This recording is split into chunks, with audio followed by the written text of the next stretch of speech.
6월 16일 목요일입니다. 오늘 아침 신문은 어떤 소식을 다뤘는지 짚어보겠습니다. 이현웅 아나운서가 주요 내용 정리해왔습니다. 어서 오세요. 안녕하십니까. 네, 첫 번째 소식은 경제 이야기로 시작을 해보도록 하겠습니다. 결국에는 연준이 이제 28년 만에 자이언트 스텝을 진행을 했습니다.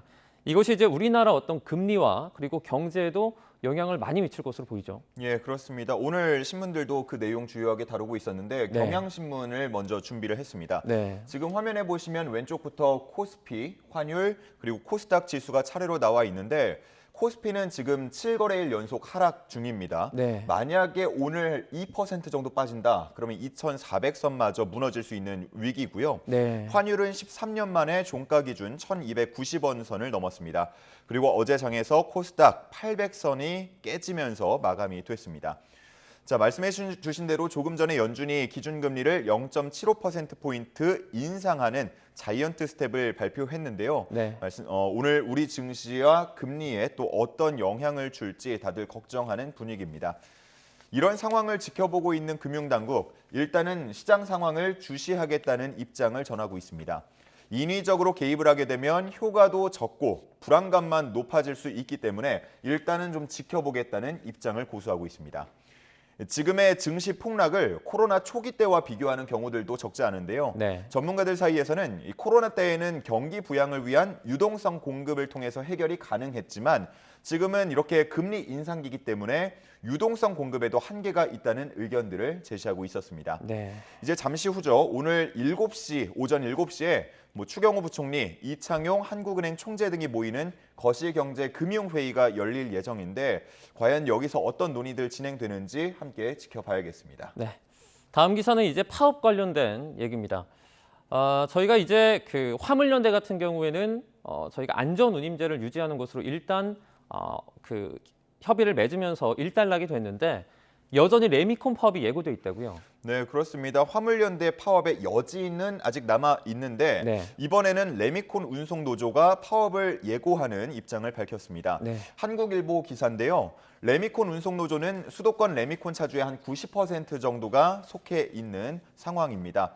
이 노조는 경유값 급등 등을 이유로 큰 폭의 운송료 인상이 불가피하다고 주장을 하고 있는데요. 네. 현재 운송료 27% 인상, 요소수 100% 지급 등의 협의안을 제시한 상태고요. 레미콘 회사들과의 협상은 현재로서는 수월하지는 않은 상황입니다. 네. 이에 대해서 노조는 주장이 받아들여지지 않으면 7월 1일부터 운송 거부, 즉 파업에 나서겠다고 예고했습니다. 이 소식을 들은 건설업계 관계자들의 표정은 당연히 굳을 수밖에 없는데요. 자재 가격도 워낙 급등하고 있는 데다가 이런 이딴 파업에 의해서 공기도 늦어지게 됐다면서 정부의 중재, 대책이 절실한 상황이라고 얘기하고 있었습니다. 네. 다음 소식 보도록 하겠습니다. 이제 어제 오후죠. 백운규 전 장관에 대한 구속영장이 기각이 됐습니다. 실제 산업부 블랙리스트 수사에 급 제동이 걸리나 이런 우려도 많이 나오고 있죠. 예, 그렇습니다. 경향신문은 통상적으로 주요 사건 피해자에 대한 구속영장 발부 여부는 자정을 전후로 나오는 경우가 많은데 네. 이번에는 그런 전례에 비춰봤을 때 상대적으로 이른 시간에 나왔다고 했습니다. 네. 어제 오후 한 9시 40분 정도에 결정이 나왔죠. 이 백 전 장관이 월성원전 경제성 평가 조작 사건과 관련해서 이미 재판을 받고 있다는 점도 고려됐다고 봤는데요. 수사기관에 이미 상당한 양의 객관적인 증거가 확보돼 있기 때문에 네. 추가로 증거인멸을 하거나 도망의 우려가 없다는 이유를 밝혔습니다. 네. 여당은 이번 수사를 야당이죠. 보복 수사로 보고 반발하고 있는데요. 행정관, 인사비서관, 인사수석 그리고 대통령까지 차례로 수사를 몰고 가겠다는 의도가 노골적이라고 보고 있었습니다. 또 다른 수사 대상이 되었다고 알려졌던 박상혁 의원도 입장문을 통해서 본인의 입장을 공개했는데요. 네. 언론을 통해서 표적을 만들고 낙인을 찍는 정치 보복의 수사 구태가 되살아나고 있다고 전했습니다. 한편 국민의힘은 문재인 정부 초반 적폐청산 수사도 정치 보복이었냐 이렇게 반박하고 있는 상황인데요. 권성동 원내대표는 문제가 있고 증거가 있다면 당연히 처벌받아야 한다라고 말하고 있었습니다. 네. 다음 소식 보겠습니다. 네, 김건희 여사의 이제 봉화마을 방문과 관련해서 여러 가지 또 논란이 일어났는데요. 이와 관련해서 제2부속실 부활 이에 대한 의견이 나오고 있는데 기사는 어떻게 보고 있습니까? 네, 서울신문 기사인데요. 어제 아침 윤석열 대통령의 출근길 질의응답을 인용해서 기사를 썼습니다. 네. 제2부속실 부활을 시사했다고 평가를 했는데요. 윤석열 대통령이 국민 여론도 들어가면서 차차 생각해보겠다라고 얘기를 했죠. 이 얘기를 두고 그동안 완강하던 입장에서 큰 변화를 보였다고 분석했습니다. 네. 대다수 전문가들도 제2부속실 부활이 바람직하다는 의견을 내비치고 있는데요. 여야 모두 다 그 필요성에 대해서 얘기하고 있는 상황에서 여론을 더 수렴할 게 있느냐는 의견 나오고 있고요. 또 거주지와 집무실이 떨어져 있는 상황에서는 더욱더 관리할 필요가 있다는 의견도 전하고 있었습니다. 네. 야권에서도 약속했던 대로 조용한 내조를 하거나 아니면 제대로 된 보좌 시스템을 만들어야 한다고 얘기하고 있는 상황입니다. 다만 대통령실은 제2부속실을 부활시키면 공약을 파기하는 셈이 되기 때문에 비판을 최소화하는 방안을 고민하고 있을 것이라는 분석들도 함께 담고 있었습니다. 네. 한편 이러는 사이에 김건희 여사 측이 추진하던 문재인 전 대통령 부부 예방도 미뤄지는 분위기라고 기사 끝에 싣고 있었습니다. 네. 다음 기사 보겠습니다. 민주당 상황도 살펴보도록 하겠습니다. 이제 몇몇 인사에 대한 불출마론이 나오기도 했는데요. 당권이겠죠. 그런데 전해철 의원 같은 경우에는 이번에 출마하겠다는 의사를 밝혔다고요. 네, 중앙일보와의 인터뷰를 통해서 당대표 출마를 선언하는 이야기를 했습니다. 네. 전해철 의원은 정치 일생을 건 심정이라고 하면서 위기에 빠진 당을 구하기 위해서 당대표 출마할 생각이라고 전했습니다. 일각에서 주장해온 세대 교체론에 대해서는 인위적으로 나이만 가지고 세대 교체를 주장하는 건 동의하지 않는다라고 입장을 밝혔고요. 네. 또 이재명 의원에 대해서는 출마하지 말아야 한다는 입장을 밝혔는데 대선 패배에 대한 객관적 평가가 먼저 이루어져야 한다는 게 그 입장이었습니다. 민주당의 차기 대선 주자는 현재로서는 이재명 의원뿐이라고 얘기하기도 했는데 당의 자산을 지키는 의미에서 여유를 가져야 한다는 얘기를 덧붙이기도 했습니다. 대선 패배가 문재인 정부 탓이란 의견도 있다, 이런 얘기를 이제 인터뷰에서 전했는데요. 네. 그런 지적에 대해서는 모두 경청해야 하고 모든 평가는 객관적으로 이루어져야 한다고 답을 하기도 했습니다. 근데 이렇게 객관적 평가라는 게 참 어려워 보입니다. 네. 민주당 내에서 잇따라 토론회가 열리고 있는데요. 친문과 친명이 이 대선 패배에 패인을 두고 충돌하는 분위기 잇따라 전해지고 있습니다. 이 계속되는 니 탓 공방 속에서 객관적인 평가가 잘 이루어질 수 있을지 불투명해 보인다는 지적도 나오고 있습니다. 네. 다음 소식입니다. 이제 어제 있었던 충격적인 소식 중에 하나인데요. 많은 분들이 좀 실망하실 수 있을 수도 있을 것 같습니다.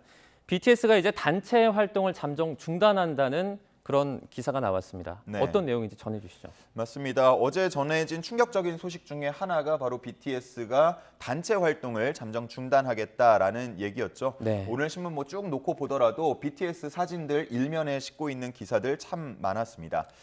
어제 소식이 전해지고 나서 걱정하는 분들도 참 많았는데 네. 조선일보는 단체 활동 잠정 중단을 알린 이 영상 지난달 31일 바이든 대통령을 만나기 전에 녹화된 것으로 알려진다면서 이게 돌출 행동이 아니라 합의되고 준비된 발표라는 의미라고 봤습니다. 네.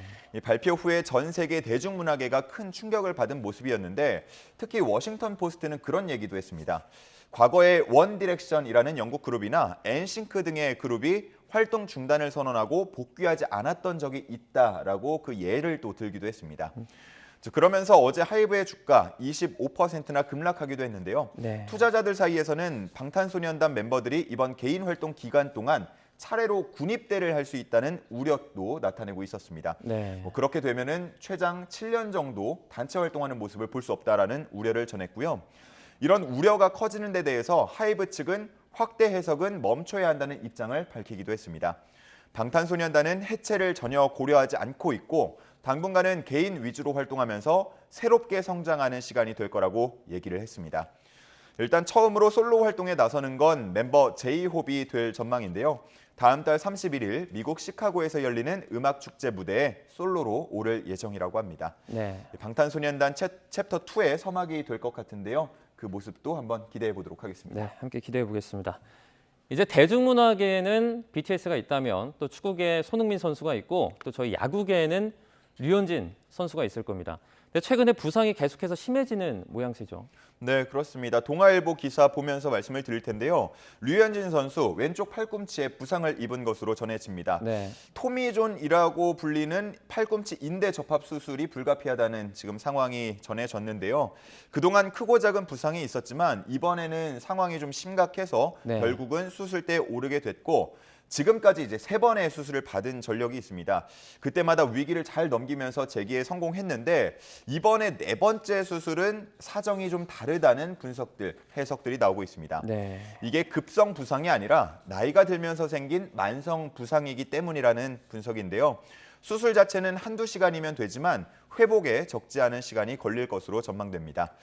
그래서 현지에서는 사실상 토론토에서는 선수 생활이 끝났다는 얘기까지 나오고 있습니다. 네. 내년이 지나게 되면 FA 자격을 얻는다곤 하지만 만 37세 나이로 새 팀을 찾는 게 쉽지 않아 보인다는 현지 전망들 나오고 있고요. 류현진 선수의 첫 번째 수술을 집도했던 김진섭 박사는 희망적인 얘기를 하기도 했습니다. 임창용 선수 그리고 류택현 선수도 30대 중후반 나이에 팔꿈치 수술을 받았지만 보란 듯이 다시 재기했다면서 희망을 갖자는 얘기를 전하고 있었습니다. 네. 수술이 필요한 부상이란 소식을 듣고 그 누구보다 류현진 선수 본인이 크게 실망했다고 하는데요. 수술 잘 마치고 꼭 다시 선수로서 우뚝 서는 모습 기대해 보겠습니다. 네, 알겠습니다. 오늘 굿모닝 브리핑은 여기까지 듣겠습니다. 고맙습니다. 감사합니다.